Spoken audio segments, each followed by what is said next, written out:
Salut à tous et bienvenue sur Casa Milan. Le Milan poursuit sa belle série post-confinement puisqu'il s'est imposé 4-1 sur le terrain de la Sampdoria. But de Zlatan de la tête sur un centre de Rebic à la 4e minute. Donc le Milan menait 1-0 à la mi-temps et c'est en deuxième mi-temps que tout s'est emballé puisque Çalhanoğlu, sur une belle remise encore d'ailleurs de la tête de Zlatan à la 52e, a doublé la mise côté milanais. But de Zlatan de nouveau 58e sur une passe de Çalhanoğlu.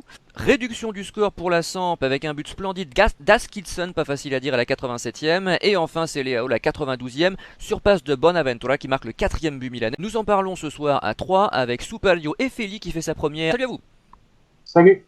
Bonsoir. Soupario, le Milan méconnaissable, là, on n'arrête pas de le dire depuis qu'on est rentré, et finalement qui dans un match assez facile, s'impose tranquillement. Oui, c'est une victoire qui confirme la forme des équipes. D'un côté, on a un Milan qui a un plan de jeu, des individualités qui fonctionnent et le physique qui va avec, et de l'autre, on a une Samp qui est bien faible. L'an passé, le maintien avait quasiment été assuré par Quagliarella qui avait fini meilleur buteur cette année. La Samp aura bien du mal, comme le Genoa, à se maintenir, vu ce qu'ils ont proposé dans l'animation offensive et les boulevards qu'ils ont laissés. Ça va être très dur pour eux. Le maintien n'est pas acquis côté Samp cette année? Ça me semble juste, parce que à vérifier dans les classements, je me trompe peut-être, il faudra éviter si Ouais, je le me trompe. commentateur avait l'air de dire que si, et que justement il n'avait plus rien à jouer. Alors cela dit, ça n'a rien à la faiblesse de cette équipe, mais bon, le Milan a joué son match. T'as été séduit particulièrement par des phases de jeu, ou alors tu penses qu'il faut relativiser absolument puisque l'adversaire est faible?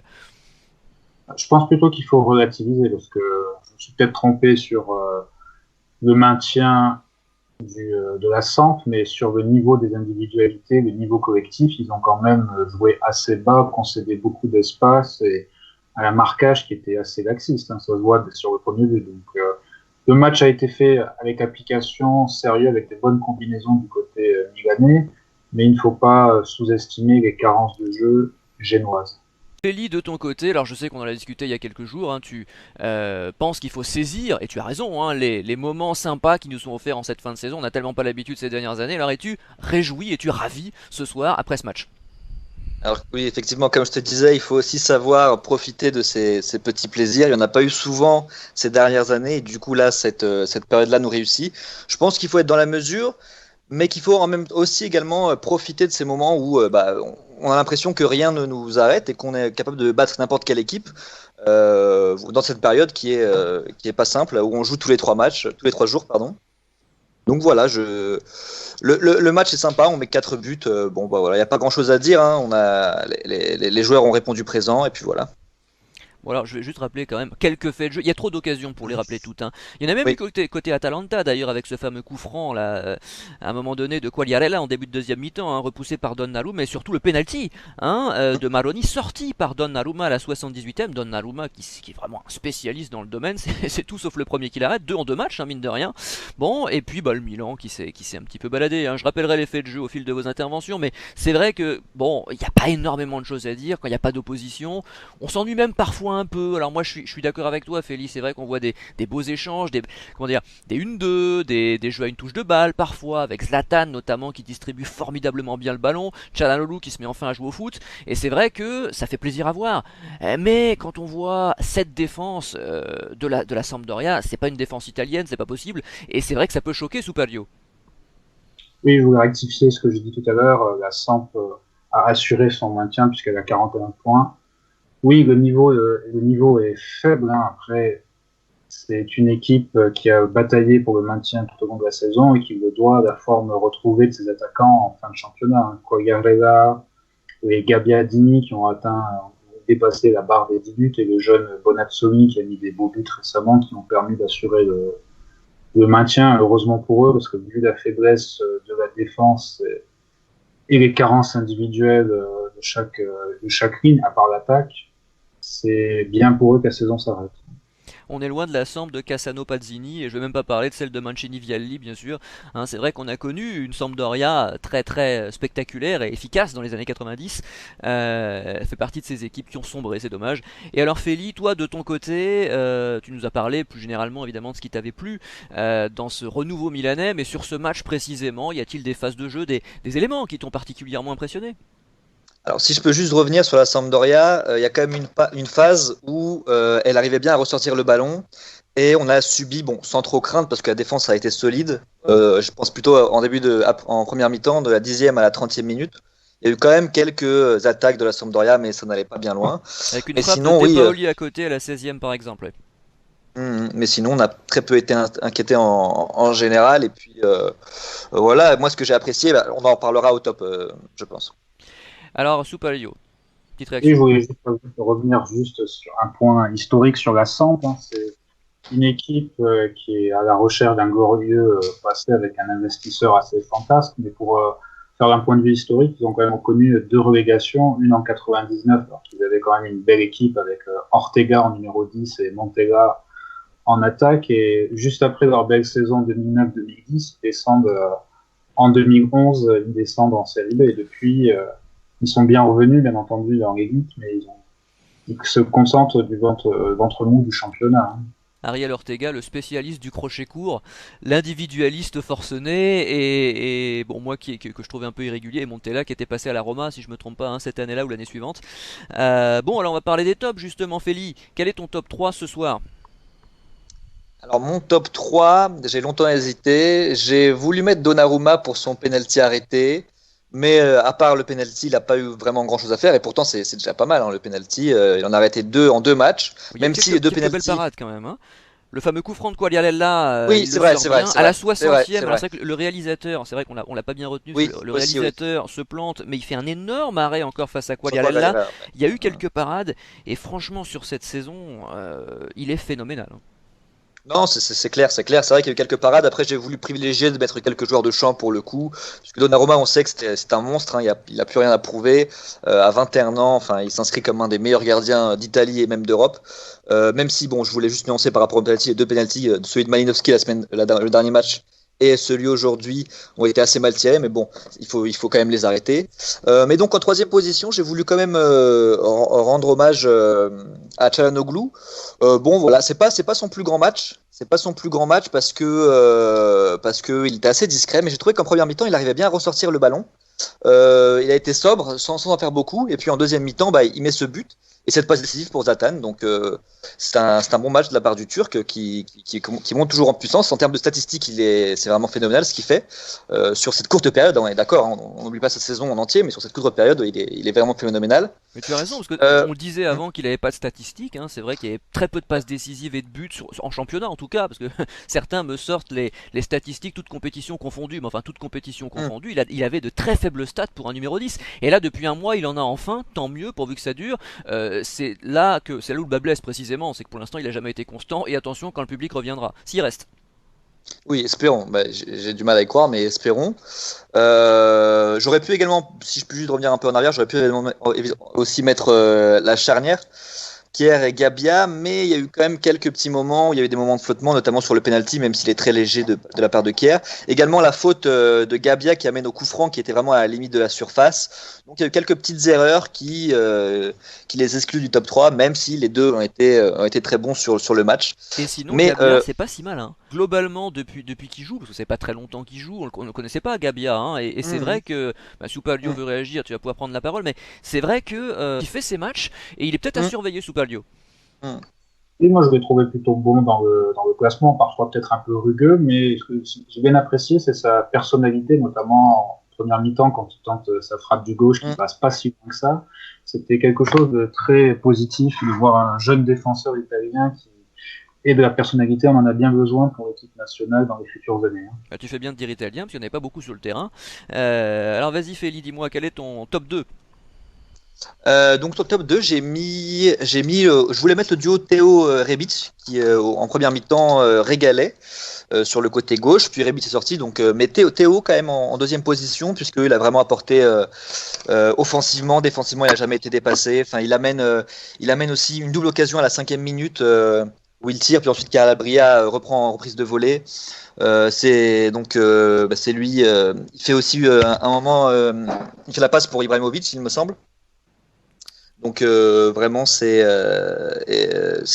un très très gros match de Théo, on a l'habitude maintenant. Et enfin en première position, bah, évidemment on va mettre le Z, hein, Zlatan qui à 39 ans quand même arrive à s'imposer et à dominer cette Serie A. On parle souvent de Zlatan comme un leader, mais sportivement, il répond aussi. Il y a eu des moments où sportivement il n'était pas là, mais bon, c'est quand même Zlatan, donc il tire les autres vers le haut. Mais aujourd'hui, et ça commence à s'accumuler, il commence à avoir des bonnes statistiques. Et sportivement, il répond présent avec deux buts et une passe décisive. Ah bah, depuis 2 matchs, déjà, il n'y a rien à dire, hein. Ça, c'est sûr que Ah oui, c'est là, clair. honnêtement, moi je le trouvais un peu décevant sur certains matchs individuellement, hein. Mm. Maintenant, on connaît effectivement son leadership mental, hein, l'impact qu'il a sur ses coéquipiers, sur le collectif, etc. Mais là, depuis 2 matchs, entre les buts et puis l'aisance balle au pied, la distribution du ballon, enfin, il fait tout quoi. Donc là, il n'y a rien à dire. Après, sur pareil, 39 ans, combien de temps ça va durer? Mais pour l'instant, comme tu dis, il faut savourer, profitons-en. Eh bien, Super Lio, c'est à toi de nous donner ton top.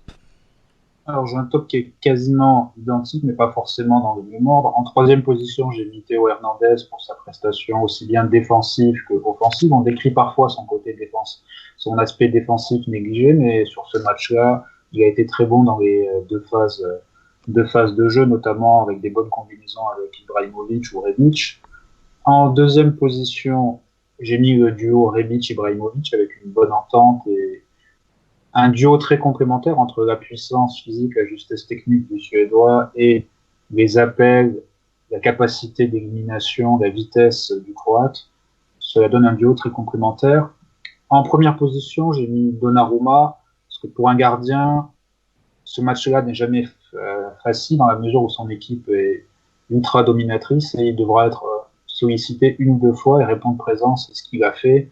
Sur le but, il peut pas grand chose, mais sur sa saison, elle est totalement exemplaire. Et s'il y a des postes qui sont assez décriés en Italie au niveau de la sélection, je pense qu'on est assez tranquille au niveau du poste de gardien de but, que ce soit entre lui, Donnarumma, entre Meret de Napoli, Goghini de l'Atalanta, Sirigu qui est encore très régulier. On a plutôt un bon noyau de gardiens. Et on a toujours eu, hein. On a toujours eu des grands gardiens en Italie. Rappelle-toi à l'époque où il y avait Buffon, Peruzzi, Pagliuca, Toldo, etc. À la fin des années 90, il y en Et, avait quand même énormément.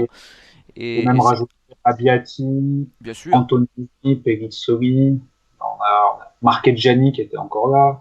On était bien fournis à ce niveau-là. Mais historiquement parlant, on a toujours eu de très bons gardiens. Alors messieurs, on va faire vite là puisque je vais vous poser la question rituelle. Avez-vous des flops? Feli? Alors oui, j'ai quand même trouvé, je me suis quand même attaché pour la première à trouver 3 flops, disons 4, même si bon, le troisième est léger. Donc c'est le duo en fait du milieu de terrain, Benacer-Kessié, que j'ai trouvé moins en dedans par rapport à ce qu'il nous donnait d'habitude, surtout sur cette période-là. Notamment Kessié, qui était bien moins présent au milieu de terrain, même défensivement, hein. C'est pour ça notamment qu'il y a eu beaucoup d'occasion de la Sampdoria. En fait, la Sampdoria arrivait à arriver dans le dernier espace milanais, même si elle n'en a pas profité. Mais c'est surtout parce que le duo ne fitterait pas assez bien le milieu de terrain, à mon avis. Kessie a fait également quelques pertes de balles dangereuses. Idem pour Benacer sur la fin qui amène le but. Bon, même si bon, c'est pardonnable. Et ensuite, en deuxième position, j'ai mis la rentrée de Leao. J'aime bien défendre le petit portugais parce que pour moi il a du talent, enfin c'est évident, hein, c'est criant. Il a du talent, il a le physique, il a tout ce qu'il faut pour réussir, mais son comportement nonchalant est exaspérant, hein. Même s'il met ce but évidemment à la fin, on n'oublie pas, hein, mais Ça rappelle ce Balotelli. qu'il ça rappelle un peu Balotelli dans un autre style, mais c'est vrai que ça rappelle Balotelli puisque là le talent est vraiment, enfin c'est idem, hein, le talent est vraiment criant. Enfin on voit que ce gamin en a plein dans les pieds, mais c'est juste que dans la tête ça suit pas. Et enfin, première position, celui qui commence à s'installer dans cette position des flops, j'ai l'impression, c'est Saelemaekers. Excusez-moi si je prononce mal. Saelemaekers, c'est un peu l'antithèse de Leao, je trouve, vraiment un joueur très très prudent en fait, qui fait pas grand chose, alors que Leao en fait fonce tête baissée vers l'avant et essaye de dribbler toute la défense. Saelemaekers, lui, c'est contrôle, passe en retrait, contrôle, passe en retrait. Voilà, il perd pas de ballon, mais il apporte rien en fait. Et c'est pour ça que pour moi, en fait, finalement, ce poste de d'ailier droit est celui qu'il faudra en priorité combler ce mercato. Allez, Super Lio. Oui, je suis assez d'accord. En deuxième position, bon, j'ai que deux flops, hein. J'ai mis Leao pour les mêmes raisons. C'est ce côté nonchalant à vouloir tenter donc, un contre un, montrer sa technique, avoir un superflu technique qui n'est pas parfois nécessaire, hein. Jacquet disait à Pires, muscle ton jeu. Moi, j'ai envie de dire à Léo, simplifie ton jeu, mets ton dribble au service de l'équipe plutôt que de tenter une action personnelle à des fins personnelles, c'est le cas de le dire. Après, en flop 1, j'ai mis Makers pour plusieurs raisons. Déjà, parce qu'il n'a pas assez tenté dans un rôle qui demande quand même de tenter des 1 contre 1, de provoquer, surtout qu'ici on avait une équipe de la Samp qui offrait généreusement de l'espace. On l'a rarement vu prendre son couloir, tenter des percées. Revenait toujours sur le milieu de terrain le plus proche, généralement Benasser, pour ralentir le jeu. Et deuxièmement, quand il est repassé arrière latéral, j'ai trouvé qu'il se faisait assez rapidement passer. Je voulais juste revenir sur Gabia, c'est aussi lui qui fait la récupération sur le dernier but. Hein. Il prend la balle des pieds de Corriere et c'est ce qui amène le but de Satan. Bien, on passe au mot de la fin, donc tu peux continuer. Le mot de la fin pour moi, ce serait d'abord de parler de la tristesse de ces stades vides et de ces caméras qui ne montrent pas le public dans cette période. C'est vrai que cette période nous sourit, mais aussi c'est également une période assez triste en fait. C'est un peu marrant parce qu'on entend les entraîneurs crier et puis les joueurs parler entre eux, mais en dehors de ça, c'est assez triste, je trouve. Vivement le retour des supporters dans les stades dans des conditions évidemment saines. Et est-ce que ça ne contribue pas, excuse-moi, mais est-ce que ça ne contribue pas à faire du Milan une meilleure équipe? Parce que, non, ah ben sans doute. On le dit ça, hein, il y a des joueurs qui peut-être mentalement sont pas très bons. On sait que le mental c'est, j'allais dire 33%, mais peut-être même 50% d'un joueur de foot. Oui. Et des joueurs comme par exemple justement Çalhanoğlu, hein, dont on sait que le mental n'est pas très fort finalement, tirent peut-être leur épingle du jeu grâce à ça. Oui, je suis totalement d'accord. Après, on parle souvent de Çalhanoğlu et Kessié. Kessié, je pense que j'ai espoir que c'est une forme qu'il va essayer de garder sur le long terme, puisque ça répond à un espèce de changement de poste, à d'autres critères qui ne sont pas seulement celui du contexte des stades actuels. Çalhanoğlu, j'ai moins d'espoir, on verra la saison prochaine, mais bon, tout de même si cette période-là nous sourit, j'espère tout de même revoir vite des supporters dans les stades et puis que ça chauffe. Également, bien sûr, on est d'accord. J'ai autre chose également, c'est juste remercier le forum et tous les administrateurs du forum, donc acmilanzone.fr, qui est vraiment un espace de discussion qui existe maintenant depuis longtemps et qui permet à nous, passionnés du Milan, de pouvoir exister, et également Casa Milan, évidemment, que j'écoute et que je suis, et donc je suis très fier de participer aujourd'hui depuis longtemps. Et donc voilà, c'était juste pour vous rendre hommage parce qu'il le faut également. Eh ben, nous te remercions bien sûr et c'est un plaisir de te compter parmi nous. Soupalio. J'ai un mot de la fin en 2 étapes, dont une qui est une dédicace pour toi. Un joueur que tu appréciais bien, Lapadula, a mis son 10e but et aide grandement Lecce à tenter de sauver sa place dans l'élite italienne. Et vu l'argent dépensé pour des recrues, on ne citera pas, et donc tu connais les montants, Lapadula aurait peut-être mérité une meilleure considération, sans dire que c'est un phénomène. Loin de moi, cette idée, mais c'est juste pour rendre hommage à ce joueur qui joue avec ses qualités et qui aurait pu apporter quelque chose à ce Milan comme Cutrone. Je rebondis, oui, justement, Cutrone c'est le mot magique parce que, à mon avis, entre Lapadula et Cutrone, si tu demandes aux supporters et même si tu me demandes, le choix est vite fait, hein, parce que Lapadula, effectivement, je l'ai longtemps défendu parce que je trouvais que le traitement qui lui était infligé était honteux, mais Cutrone c'est pire, parce qu'on parlait justement de Çalhanoğlu par exemple et Kessié qui eux ont été mauvais pendant 3 ans, mais qu'on a continué à faire jouer, c'est-à-dire qu'ils ont eu des chances et des chances infinies, alors que Cutrone et Locatelli même chose d'ailleurs, mais Cutrone c'est encore pire. N'ont pas bénéficié de ce traitement de faveur, tu comprends? Donc je trouve que le 2 poids 2 mesures est assez flagrant si on fait quelques petites comparaisons de ce genre, et ça peut être regrettable, surtout quand on parle de joueurs formés au club, bien sûr. Mais tu avais une deuxième partie dans ton mot de la fin. Oui, c'était un joueur que j'ai pas forcément admiré, loin de là, mais il faut quand même reconnaître, parce que les chiffres sont là, c'est Immobile qui a marqué son 35e but et qui peut ravir une 3e couronne de meilleur buteur de la Serie A, ce qui serait une première depuis, si ma mémoire est bonne, Signori qui avait été meilleur buteur en 93, 94 et 96, dont une fois ex-aequo avec Proti, c'était en 96. Donc il faut quand même lui reconnaître ce mérite-là, parce qu'on va souvent décrier par rapport à ses performances en sélection, avec une dizaine de buts dans presque 40 sélections. Il faudra maintenant se poser la question, est-ce que le système tactique de Mancini permet de le mettre en valeur et d'exploiter ses capacités? Parce que là, on est dans une période de dualisme en attaque, où c'est soit Belotti, soit Immobile. Il faudra vraiment se poser les bonnes questions. Oui. Félix ? Mais c'était pour rendre hommage à Immobile, donc bravo à lui pour sa très belle saison.